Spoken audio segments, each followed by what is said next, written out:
Executive news alert. Pulivendula Ontimitta ZPTC ఎన్నికల నేపథ్యంలో TDP అనుసరిస్తున్న ప్రజాస్వామిక విధానాలపై వైసీపీ తీవ్ర ఆగ్రహం వ్యక్తం చేసింది. స్థానిక ప్రజలను భయభ్రాంతులకు గురి చేయడానికి పక్క జిల్లాల నుంచి గూండాలను మోహరించారని ఆరోపించింది. నల్లగొండవారిపాలెం గ్రామంలో ఎమ్మెల్సీ రమేష్ యాదవ్, నేతలు వేల్పుల రాము, వెంకటాద్రిరెడ్డి వాహనాన్ని టీడీపీ గూండాలు అడ్డుపెట్టుకుని ఇనుప రాడ్లు, కర్రలతో ధ్వంసం చేసి దాడి చేసినట్లు ఆరోపించారు. పెట్రోల్ పోసి హత్యాయత్నం కూడా చేశారని తెలిపారు. నిందితులపై చర్యలు తీసుకోకపోగా బాధ్యులపై ఎస్సీ ఎస్టీ అట్రాసిటీ కేసులు నమోదు చేయడం దారుణమని మండిపడ్డారు. ఎన్నికల సందర్భంలో తన బలహీనమైన రాజకీయ వైఖరి, జగన్మోహన్ రెడ్డి గారంటే ఎంత భయపడుతున్నాడు అనే అంశానికి ఈ సంఘటనలన్నీ కూడా మనకి పులివెందుల జెడ్పీటీసీ సెగ్మెంట్కు, ఒంటిమిట్ట సెగ్మెంట్కు జరుగుతున్న ఎన్నికలలో బహిర్గతమైపోయింది. ఈ నెల 6వ తారీఖు నాడు నల్లగొండవారిపాలెం అనే గ్రామంలో తెలుగుదేశం పార్టీ గూండాలు, తెలుగుదేశం పార్టీ నాయకుల యొక్క చేతిలో దారుణాతి దారుణంగా అవమానించబడి భుజాన్ని జారిపోయేటట్టుగా కొట్టి ఓ బీసీ సామాజిక వర్గానికి సంబంధించిన మా పార్టీకి సంబంధించిన ఎమ్మెల్సీ రమేష్ యాదవ్ గారి మీద దాడి జరిగింది. ఆ దాడిలో వారి కారు అద్దాలు పగలగొట్టారు, కారు మీద పెట్రోల్ పోశారు, రమేష్ యాదవ్ని కారుతో పాటు తగలబెట్టి చంపాలనే ప్రయత్నం జరిగింది. అదే ఘటనలలో మా మరో నాయకుడైన వేల్పుల రామలింగారెడ్డి గారు, అలాగనే ఇద్దరు నాయకుల మీద జరిగిన దాడిని మీరందరూ కూడా గమనించే ఉన్నారు. ఇలాంటి వైఖరి వేల్పుల రామలింగారెడ్డి, వెంకటాద్రిరెడ్డి ఇద్దరు కూడా అదే దాడిలో గాయపడ్డారండి. స్వయంగా ఎమ్మెల్సీ గాయపడ్డాడు, దారుణాతి దారుణంగా అవమానపడ్డాడు. చర్య తీసుకోమని పదే పదే స్థానికంగా పోలీస్ స్టేషన్ల చుట్టూ మా నాయకత్వాలు తిరిగి కంప్లైంట్ ఇచ్చింది. ఈ రోజు వరకు దాని మీద ఎలాంటి చర్య తీసుకోలేదు. ఒక్క తెలుగుదేశం పార్టీ వాళ్ళను కూడా అరెస్ట్ చేసిన దాఖలాలు లేవు. కానీ ఈరోజు 6వ తారీఖు నాడు కంప్లైంట్ ఇచ్చినట్లు ఎవరు ఒక ఎస్సీ సామాజిక వర్గానికి సంబంధించిన వ్యక్తి ద్వారా, ధనుంజయ్ అనే వ్యక్తి ద్వారా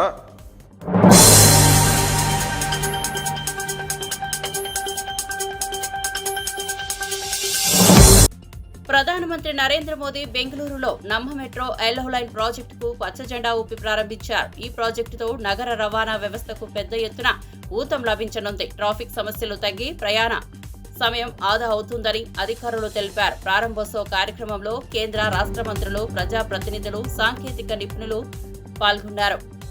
మెట్రో విస్తరణతో వ్యాపార, వాణిజ్య రంగాల అభివృద్ధికి ఊతం లభిస్తుందని విశ్లేషకులు అంచనా వేస్తున్నారు.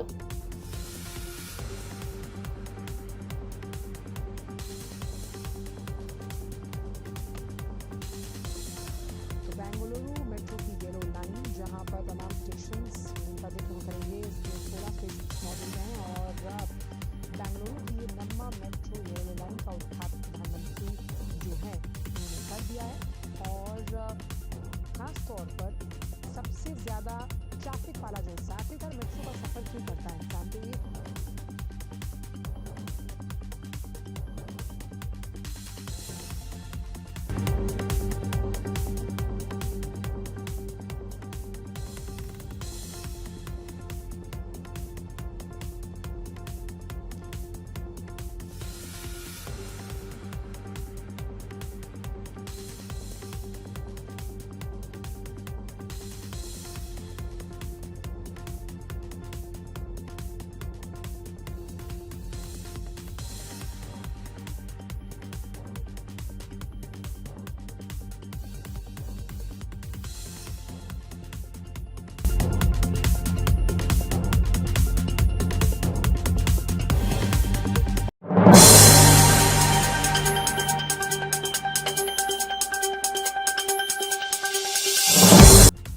రాయలసీమ లిఫ్ట్ ప్రాజెక్టుకు తక్షణం ఆపాలని బట్టి విక్రమార్క డిమాండ్ చేశారు. తెలంగాణ 1 టీఎంసీ నీటిని వాడుతుంటే ఆంధ్రప్రదేశ్ 11 టీఎంసీలు వాడుకుంటోందని విమర్శించారు. ఈ లిఫ్ట్ పూర్తయితే నల్గొండ, ఖమ్మం జిల్లాలకు తీవ్ర నష్టం కలుగుతుందని హెచ్చరించారు. సీఎం రేవంత్ రెడ్డి, ఇరిగేషన్ మంత్రి ఉత్తమ్ కుమార్ రెడ్డి బనకచర్ల ప్రాజెక్టుకు వ్యతిరేకంగా పోరాడడం వల్లే ఈ పనులు ఆగిపోయాయని అన్నారు. తెలంగాణ హక్కుల కోసం పోరాటం కొనసాగుతోందని బట్టి స్పష్టం చేశారు. పోచిరెడ్డిపాడు దగ్గర రాయలసీమ లిఫ్ట్ ఇరిగేషన్ అని లేకపోతే ఇంకొకటని లేకపోతే హంద్రి నీవా అని చెప్పి రోజుకి 11 టీఎంసీల నీళ్లు లెఫ్ట్ కెనాల్ ద్వారా వచ్చేటువంటి నీరింగ్ అబౌట్ 1 టీఎంసీ నీళ్లకి మనం ఇన్ని లక్షల ఎకరాలు పండించుకుంటున్నాం. ఆ 1 టీఎంసీ నీళ్లకి ఆ స్థాయిలో 11 టీఎంసీలు రోజుకి అక్కడి నుంచి లిఫ్ట్ చేస్తే శ్రీశైలం 20-25 రోజుల్లో ఖాళీ అయిపోయేటువంటి ప్రమాదం ముచ్చుకొస్తాం. ఒకవేళ శ్రీశైలమే ఖాళీ అయితే నాగార్జున సాగర్ నిండేది ఎప్పుడు? లెఫ్ట్ కెనాల్లో ఉన్నటువంటి టేలేన్ లో ఉన్న సెకండ్ జోన్ లో ఉన్న మా భూములకి నీళ్లు వచ్చేది ఎప్పుడని చాలా పెద్ద ఎత్తున ఆందోళన చెంది ఆనాడు కాంగ్రెస్ పార్టీ మీ నాయకత్వంలోనే ఆనాడు రాష్ట్ర కాంగ్రెస్ కమిటీ అధ్యక్షుడిగా మీరుంటే అనేక సందర్భాల్లో బయట మనం ప్రజెంటేషన్స్ ఇవ్వటమే కాదు, శాసనసభలో బయట కూడా మాట్లాడాం. మేము టేలెండ్ లో ఉన్నాం.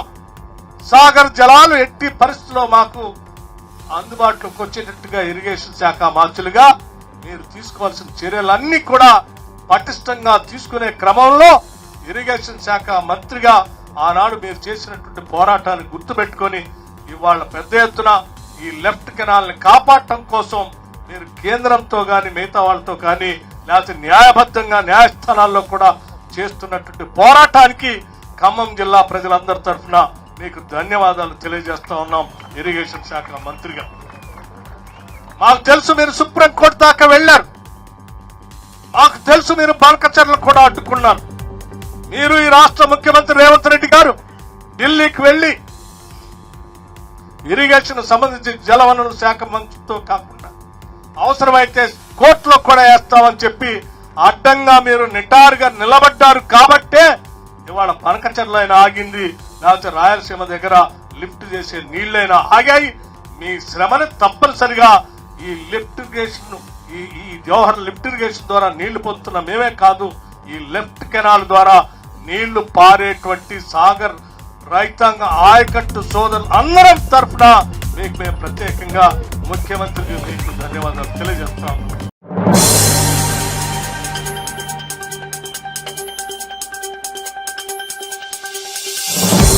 మంత్రి వివేక్ బీఆర్ఎస్ ప్రభుత్వంపై తీవ్ర విమర్శలు చేశారు. 10 ఏళ్ల పాలనలో పేదలకు సొంతింటి కలను నెరవేర్చలేకపోయారని, రేషన్ కార్డులు ఇవ్వలేదని ఆరోపించారు.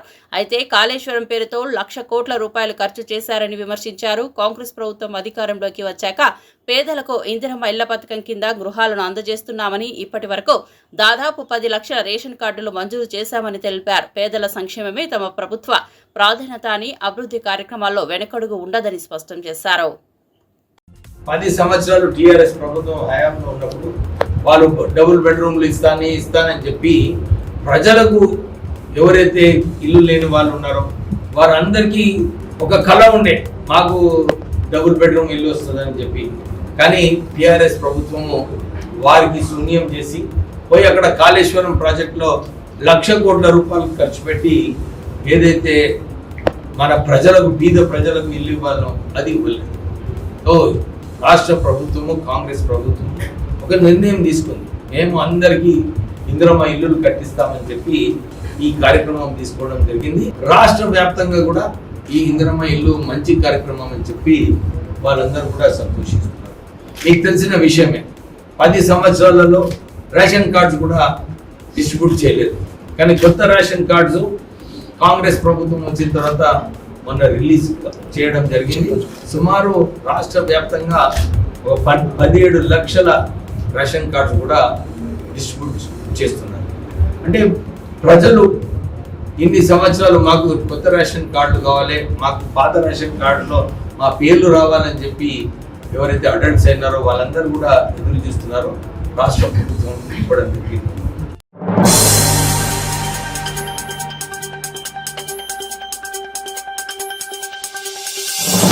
కొండా మురళి తనపై వచ్చిన అంశంపై క్రమశిక్షణ కమిటీకి వివరణ ఇచ్చినట్లు తెలిపారు. తాను ఇచ్చిన సమాధానంతో కమిటీ సంతృప్తి చెందిందని చెప్పారు. కాంగ్రెస్ ఇచ్చిన మాటను ఎప్పటికీ జవదాటనని, పార్టీ ఏ నిర్ణయం తీసుకున్నా కట్టుబడి ఉంటానని స్పష్టం చేశారు. రాహుల్ గాంధీని ప్రధానమంత్రిగా చూడటమే తమ అందరి కోరిక అని పేర్కొన్నారు. పార్టీ పట్ల నిబద్ధతతో పనిచేస్తూ ఐక్యత కాపాడడమే ప్రధాన లక్ష్యమని చెప్పారు. భవిష్యత్తులో కూడా పార్టీ అభిమతానుసారం ముందుకు సాగుతానని హామీ ఇచ్చారు. ఈరోజు వాళ్ళందరూ కూడా డిస్కస్ చేసుకున్నారు చాలా రోజులు. మరి కంపల్సరిగా రేపు కాంగ్రెస్ పార్టీకి నేను ముందే చెప్పినా, మరి ఆడ రాహుల్ గాంధీ గారిని మరి ప్రధానమంత్రి చేయాలని, ఇక్కడ రేవంత్ అన్నను మహేష్ అన్న కూడా మరి పైకి రావాలనేది దృష్టితోని ఈరోజు స్థానిక సంస్థల ఎన్నికలు వస్తున్నాయి. మరి ఎన్నికల్లో కూడా కలిసి పనిచేసే కార్యక్రమంలో భాగంగా అన్న చెప్పడం జరిగింది. అన్న ఆదేశాన్ని కంపల్సరీగా పాటిస్తాం. ఎందుకంటే డిసిప్లినరీ కమిటీ అన్నారు. మరి దానికి మేము సమానం కూడా చెప్పడం జరిగింది. వారు సాటిస్ఫై అయినరు. కాబట్టి ఇప్పుడు కాదు ఎప్పుడు కూడా మా కాంగ్రెస్ పార్టీ మా రక్తంలో ఉన్నది. కాబట్టి ఎందులో ఉండలేము, కాంగ్రెస్ పార్టీని అయితే ఉంటాము. కాబట్టి మీ పార్టీకి రావడం జరిగింది. మరి ఈరోజు ఒకటే మాట చెప్తున్నా, కాంగ్రెస్ పార్టీ ఏ ఆదేశం ఇస్తే దాన్ని తూచా తప్పకుండా నేను ఆచరణ పెడతానని తెలియజేస్తాను.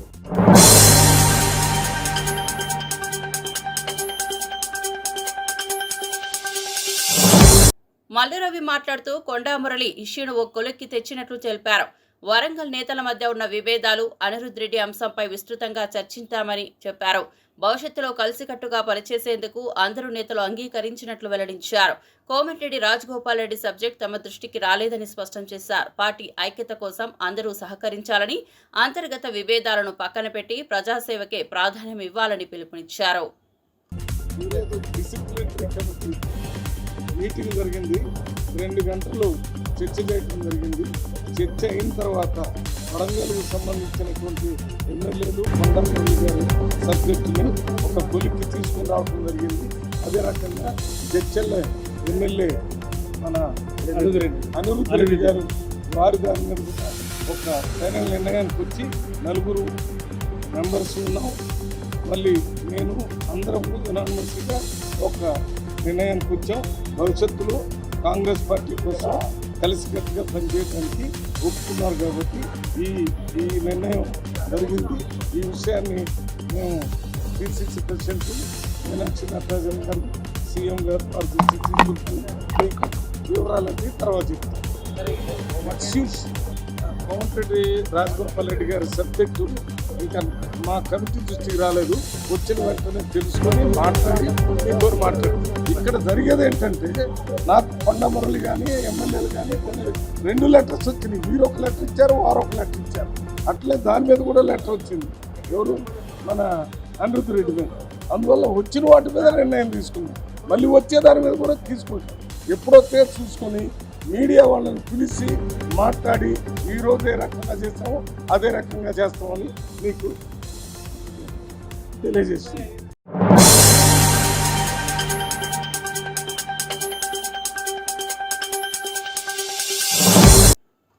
మేడ్చల్ ఎమ్మెల్యే మల్లారెడ్డి రాజకీయాలపై మరోసారి కీలక వ్యాఖ్యలు చేశారు. జపాన్లో రాజకీయాలకు రిటైర్మెంట్ ఉండదని, ఇక్కడ కూడా తనకు రాజకీయాల్లో రిటైర్మెంట్ లేదని స్పష్టం చేశారు. రాజకీయాలు వదిలేస్తానని ఎప్పుడూ అనలేదని, బీజేపీ లేదా టీడీపీలో చేరే ప్రశ్నే లేదని చెప్పారు. తాను ఎప్పటికీ బీఆర్ఎస్లోనే కొనసాగుతానని తెలిపారు. జవహర్ నగర్లోని ఓ ఫంక్షన్ హాల్ ప్రారంభోత్సవంలో మాట్లాడిన ఆయన, ఈ ప్రాంతం తన గుండెతో సమానమని, ఇక్కడి ప్రజల అభివృద్ధి కోసం నిరంతరం కృషి చేస్తానని హామీ ఇచ్చారు. రాజకీయాలకు దూరం అన్నారు కదా సార్, భారతత్వం దూరమేమి నేను అందేదయా. నిన్న వాళ్ళు ఏదో రాంగ్ తోటి మెసేజ్ తోటి స్పీడ్లో పోయింది. కానీ రాజకీయంలో రిటైర్మెంట్ ఉండదు. జాలి పెట్టు, రాజకీయంలో రిటైర్మెంట్ ఉండదు. నేను విద్యా సంస్థలు దేశం అంతా ఓపెన్ చేస్తా అని చెప్పిన. రాజకీయంలోకి నువ్వు ఆయన అడిగిండు, విలేకరు తమ్ముడు అడిగింది ఏంటంటే, నువ్వు బీజేపీలోకి పోతావా తెలుగుదేశంలో పోతావా అని అడిగితే, నేను ఏ దేశంలో పోను, ఏ పార్టీలో పోను, నేను ఇంకా నాకు 3 ఏళ్ళు ఉంది, 73 సంవత్సరాలు ఉంది అని చెప్పిన. జపాన్లో రిటైర్మెంట్ లేదు, నాకు కూడా రిటైర్మెంట్ లేదు. మన జవహర్ నగర్లో పెద్ద ఎత్తున ఒక నైస్ ఫంక్షన్ హాల్, నైస్ అంటే రియల్గా కూడా నైస్ ఉంది. చాలా సంతోషపడ్డా లోపల చూసినాక. నైస్ ఫంక్షన్ హాల్ మన యూసుఫ్ గారు మతీన్ గారు కలిసి ప్రారంభించినందుకు చాలా సంతోషం. వాళ్ళకు శుభాకాంక్షలు. ఏది ఏమైనా జవహర్ నగర్, ఒకప్పటి జవహర్ నగర్ వేరు, ఇప్పుడు జవహర్ నగర్ వేరు. నాకు చాలా సంతోషం అనిపిస్తుంది జవహర్ నగర్ ఎప్పుడు వచ్చినా, ఏది ప్రారంభించినా, ఏ పని చేసినా. ఎందుకంటే జవహర్ నగర్ మొదటిసారి చెప్తున్నా నాకు గుండెకాయ. ఎందుకంటే నిజంగా మా కేటీఆర్ గారు, కేసీఆర్ గారు చాలా అభివృద్ధి చేసింది జవహర్ నగర్. ప్రిస్టేజ్గా తీసుకొని 320 ఎకరాలు కూడా మన అల్లకెళ్ళి సీలింగ్లకు తీసేసి పెద్ద ఎత్తున ప్రజలకు అందరూ కూడా పట్టాలు చేసి 59 జీవో కింద రకరకాలుగా ఎంతో మంది పేద ప్రజలకు పట్టాలు ఇప్పించి, అదే మాదిరిగా ప్రతి ఇంటికి కూడా రూపాయి కనెక్షన్, ఎన్నో రిజర్వాయర్లు కట్టించి వాళ్ళందరికీ కూడా నీళ్ళు ఇచ్చిన ఘనత మన కేటీఆర్, కేసీఆర్. ఇప్పుడు చూస్తే ఒక పట్టణంలో అయిపోయింది. ఇప్పుడు మనం ఈ మెయిన్ రోడ్ చూస్తే మనకు అద్భుతం అనిపిస్తుంది. ఎందుకంటే హ్యాబిట్స్ మాదిరిగా అయిపోయింది ఈ మెయిన్ రోడ్ జవహర్ నగర్. ఒకప్పటి జవహర్ నగర్కు ఇప్పటి జవహర్ నగర్కు చాలా మారిపోయింది.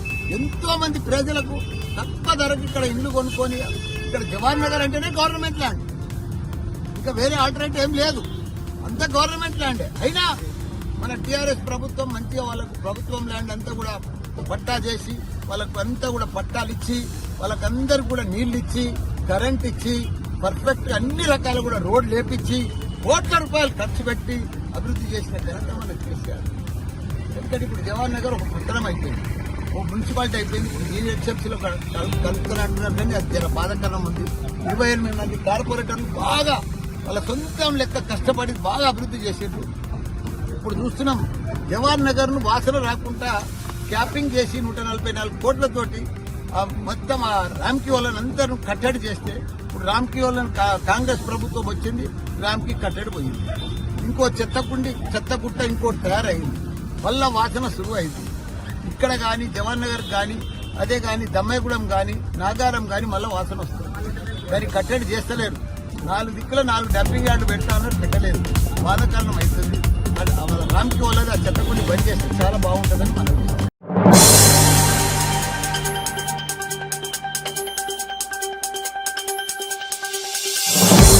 అచ్చంపేట మాజీ ఎమ్మెల్యే గువ్వల బాలరాజు బీజేపీలో చేరారు. తెలంగాణ బీజేపీ అధ్యక్షుడు రామచంద్రరావు సమక్షంలో ఆయనకు బీజేపీ కండువా కప్పి ఆహ్వానించారు. ఈ కార్యక్రమంలో బీజేపీ ఎంపీ లక్ష్మణ్, పలువురు సీనియర్ నేతలు, గువ్వల బాలరాజు అనుచరులు పాల్గొన్నారు. పార్టీ సిద్ధాంతాలు, అభివృద్ధి పథకాలు తనను ఆకర్షించాయని బాలరాజు తెలిపారు. ప్రజల సేవ కోసం బీజేపీ వేదికగా కృషి చేస్తారని, ప్రాంతీయ సమస్యల పరిష్కారమే తన ప్రధాన లక్ష్యమని హామీ ఇచ్చారు. భారతీయ జనతా పార్టీలో ఈరోజు అచ్చంపేట మాజీ శాసనసభ్యులు గువ్వల బాలరాజు గారికి సాదరంగా భారతీయ జనతా పార్టీ కుటుంబంలోకి స్వాగతం తెలుపుతున్నారు మన రాష్ట్ర అధ్యక్షులు ఎన్ రామచంద్రరావు గారు. వారిని ఇప్పుడు భారతీయ జనతా పార్టీలోకి గువ్వల బాలరాజు గారిని సాదరంగా ఆహ్వానిస్తూ కండువా కప్పి వారిని భారతీయ జనతా పార్టీలోకి ఆహ్వానించడం జరుగుతూ ఉంది. వారికి స్వాగతం, సుస్వాగతం.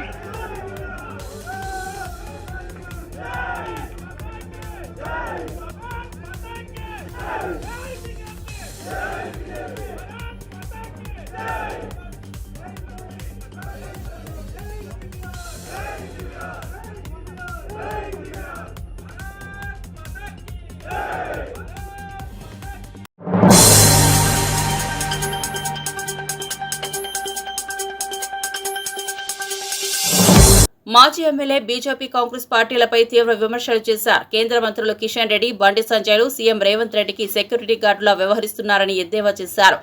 తెలంగాణ నుంచి కాంగ్రెస్, బీజేపీ పార్టీలకు చెరి 8 మంది ఎంపీలు ఉన్నా రైతులకు, ప్రజలకు ఏ ప్రయోజనమూ చేకూరలేదని అన్నారు. ముఖ్యంగా యూరియా వంటి కీలక ఎరువులు ఇప్పించడంలో బీజేపీ నేతలు నిస్సహాయ స్థితిలో ఉన్నారని మండిపడ్డారు.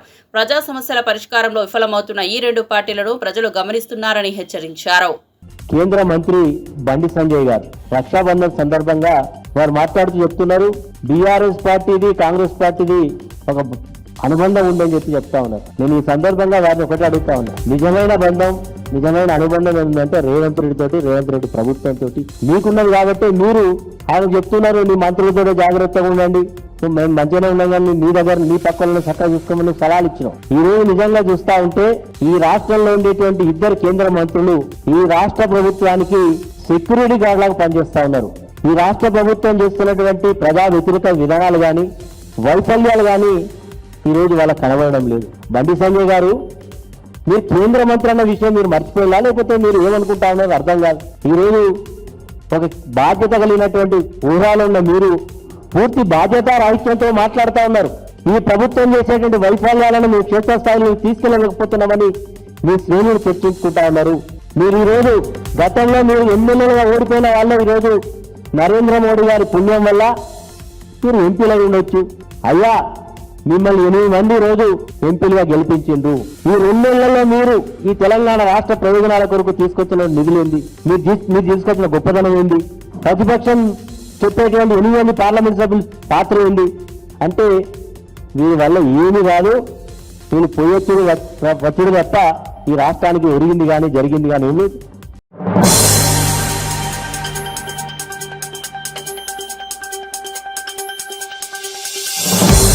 ఎమ్మెల్సీ రమేష్ యాదవ్ రాష్ట్రంలో శాంతి భద్రతలు పూర్తిగా క్షీణించాయని తీవ్రంగా విమర్శించారు. పులివెందుల జెడ్పీటీసీ ఉప ఎన్నిక సందర్భంగా పోలీసులు అధిక టీడీపీతో కుమ్మక్కై ప్రతిపక్ష నేతలపై తప్పుడు కేసులు నమోదు చేస్తున్నారని ఆరోపించారు. టీడీపీ గూండాలు వైసీపీ కార్యకర్తలపై భౌతిక దాడులు చేస్తున్నప్పటికీ పోలీసులు నిర్లక్ష్యం వహిస్తున్నారని, తాను ఎమ్మెల్సీగా ఉన్నప్పటికీ తనపై హత్యాయత్నం జరిగిందని, రక్షణ లేకుండా ఉన్న పరిస్థితి ఆందోళనకరమని తెలిపారు. బీసీ నేతలపై టీడీపీ వివక్ష స్పష్టమైందని, డీజీపీకి ఫిర్యాదులు చేసినా స్పందన లభించలేదని మండిపడ్డారు. పోలీసుల ఒంటిపైన ఉండే 3 సింహాలు నీతికి, నిజాయితీకి, ధైర్యానికి మారుపేరనేసి మేము అనుకునేవాళ్ళం. కానీ ఈరోజు ఆ ఒంటిపైన ఉన్న 3 సింహాలు తీసేసి తెలుగుదేశం, జనసేన, బీజేపీ అనే విధంగా ఈరోజు పోలీస్ వ్యవస్థ అంతా మనకు ఆంధ్రప్రదేశ్లో కనపడుతుంది. కాకి చొక్కాలు తీసేసి పచ్చ చొక్కాలు వేసుకొని ఈరోజు పులివెందల్లో జరిగే ఒక చిన్న ఎలక్షన్ కానీ పెద్ద యుద్ధమే మేము చేయవలసిన అవసరం మాకు అక్కడ పడుతుంది. కేవలం ఈ పోలీసుల అండదండలు చూసుకొని అక్కడ ఉండే కూటమి ప్రభుత్వం సంబంధించిన నాయకులు కావచ్చు, కార్యకర్తలు కావచ్చు, ఈరోజు మా పార్టీకి సంబంధించిన వైఎస్ఆర్సీపీ కార్యకర్తలు కావచ్చు, నాయకులు కావచ్చు, విపరీతమైన దాడి ఆంధ్రప్రదేశ్ రాష్ట్రంలో ఎప్పుడు జరగని విధంగా ఈరోజు వైఎస్ఆర్సీపీ పార్టీ కార్యకర్తలు, నాయకులపైన జరుగుతూ ఉంది. నామినేషన్ ప్రక్రియ మొదలైన రోజు నుంచి నామినేషన్ వేసిన ప్రతిరోజు ఆ రోజు నుంచి ఎన్ని గొడవలు జరుగుతున్నాయో మీకు అందరికీ తెలిసిందే. మా వైఎస్ఆర్సీపీ పార్టీ కార్యకర్తలు క్యాంపెయినింగ్ పోయినప్పుడు విపరీతంగా కట్టెలతో దాడి చేసి వాళ్ళ కార్లలో సైరన్లు వేసుకొని పోయిన పరిస్థితి పులివెంద ప్రజలు చూశారు.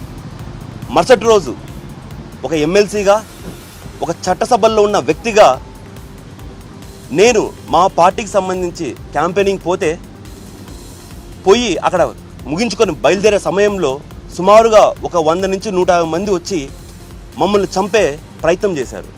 మా కారు పైన పెట్రోల్ పోసి తగలబెట్టే ప్రయత్నం చేశారు. ఆ దేవుని దయ వల్ల నేను అక్కడి నుంచి తప్పించుకొని పారిపోయే పరిస్థితి మీకు అందరికీ తెలిసిందే. ఈరోజు ఎలక్షన్ జరిగే టైంలో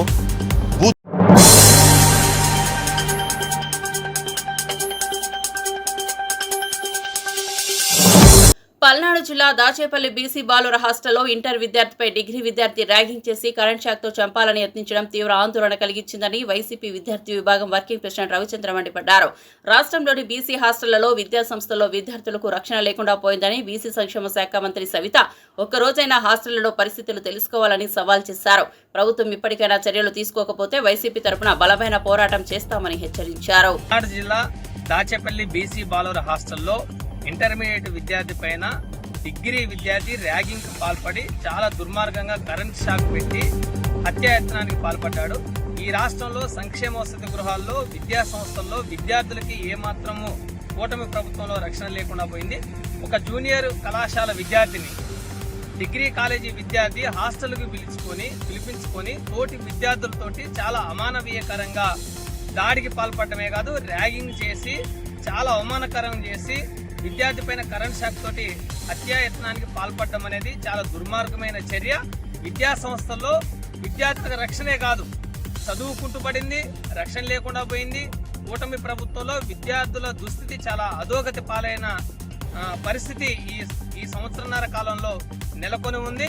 ముఖ్యంగా బీసీ హాస్టల్ గురించి పదే పదే నొక్కి ఒక్కానిస్తున్న బీసీ సంక్షేమ శాఖ మంత్రి సవిత గారు, మీ బీసీ హాస్టళ్లలో విద్యార్థులపైన యథేచ్ఛగా దాడులు జరుగుతామని, హత్యాయత్నాలు జరుగుతామని, కరెంట్ షాక్ పెట్టి పైశాచిక ఆనందం పొందుతున్న విద్యార్థులు గంజాయి మద్యం సేవించి తోటి విద్యార్థులపైన సీనియర్లు దాడులు పాల్పడతా ఉంటే మీరు బీసీ సంక్షేమ శాఖ మంత్రిగా మీరేం చేస్తున్నారు? మీ పరిశీలన ఎలా ఉంది? సంక్షేమాధికారులు నిరంతర పర్యవేక్షణ ఈ హాస్టళ్లలో నెలకొని ఉంది. ఒక జూనియర్ కళాశాల విద్యార్థి పైన డిగ్రీ కాలేజీ విద్యార్థి తన స్నేహితులతోటి దాడి చేసి కరెంట్ షాక్ తోటి హత్యాయత్నం ప్రయత్నం చేస్తా ఉంటే హాస్టళ్ల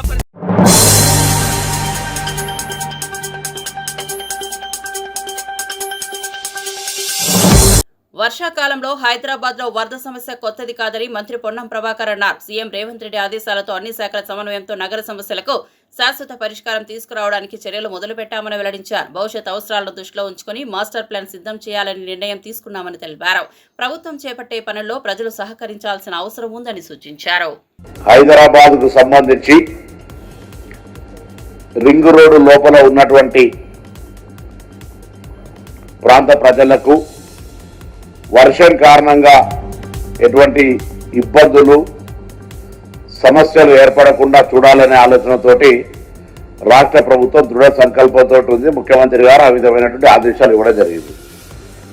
ఇక్కడ నాతో పాటు గౌరవ మేయర్ గారు, అదేవిధంగా జిహెచ్ఎంసీ కమిషనర్ గారు, హైడ్రా కమిషనర్ గారు, ట్రాఫిక్ సంబంధించినటువంటి సిపి గారు, మెట్రో వాటర్ వర్క్స్ ఎండి గారు, దాని తదుపరి రెవెన్యూ పరంగా జాయింట్ కలెక్టర్ గారు, ఎలక్ట్రిసిటీకి సంబంధించి అదేవిధంగా జోనల్ కమిషనర్స్ అందరం కూడా హైదరాబాద్కు సంబంధించిన మంచి చెడు ప్రజల ఇబ్బంది అన్ని రకాలుగా వ్యవస్థను బాధ్యతగా పరిష్కరించే వ్యక్తులందరూ కూడా ఇక్కడ గౌరవ మేయర్ గారితో పాటుగా మేమందరం ఉన్నాం.